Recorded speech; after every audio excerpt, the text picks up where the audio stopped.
Pakinggan na natin o basahin ang tulang Ang Guryon ni Ildefonso Santos.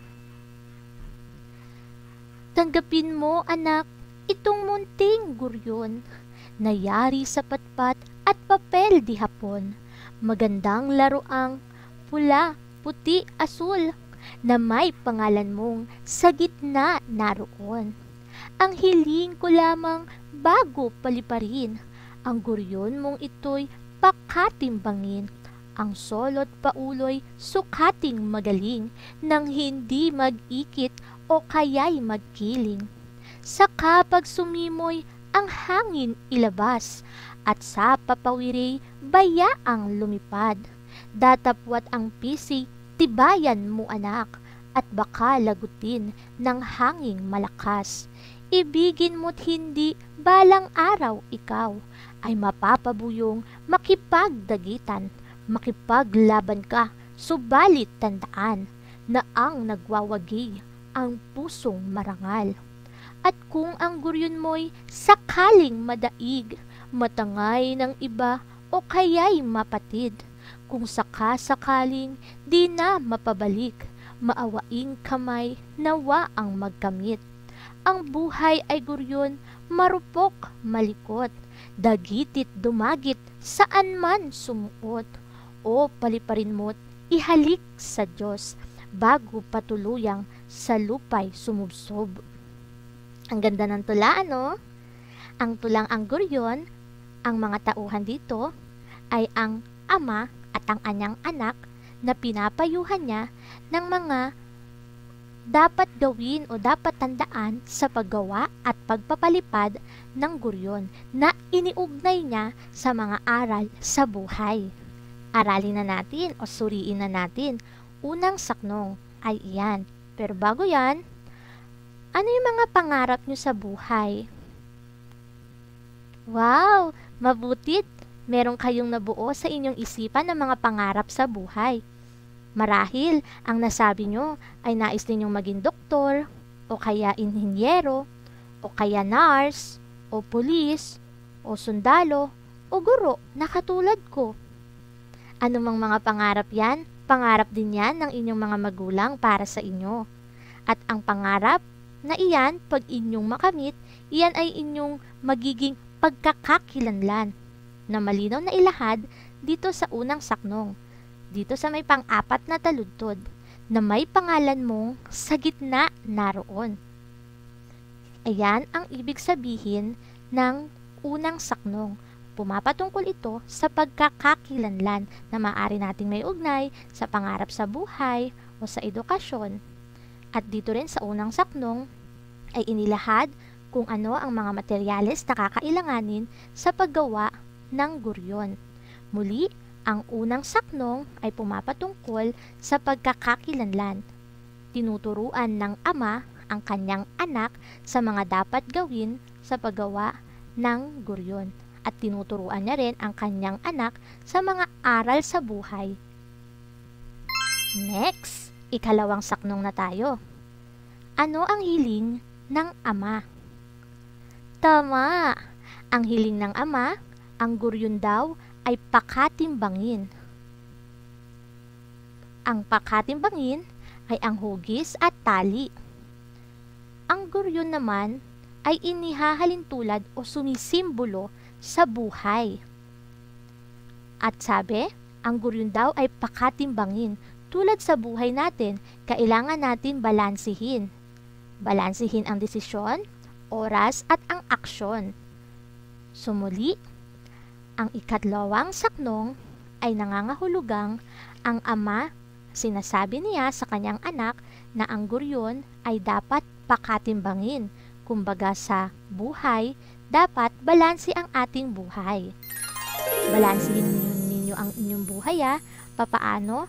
Piliin natin at gawin natin o alamin natin ang mahalaga. Guryon, sinisimbolo ay buhay. Pakatimbangin, sinisimbolo nito o nais pahiwatig ay balansihin natin. Pangatlong saknong. Sabi dito, sa kapag sumimoy ang hangin ilabas. Ang hangin ay sumisimbolo sa mga pagsubok. Ang galing Sabi, pag sumimoy ang hangin, ilabas. Kumbaga sa pagsubok, kapag may pagsubok, harapin. At sa papawiri, bayaang lumipad. Pero ano daw ang dapat tandaan sa pagharap sa pagsubok? PCO nakalagay, datapwat ang PC, tibayan mo anak. Ang PC ay sumisimbolo sa pagiging matatag. So sa pagharap natin sa mga pagsubok, kailangan daw maging matatag. 'Di ba? Ang ama tinuturuan ang anak sa pagpapalipad ng saranggola na kapag sumimoy daw ang hangin, ilabas at tibayan ang PC na iuugnay natin sa buhay na ang hangin ay mga pagsubok at kailangan sa pagharap ng pagsubok, ang PC tibayan o tayo ay maging matatag.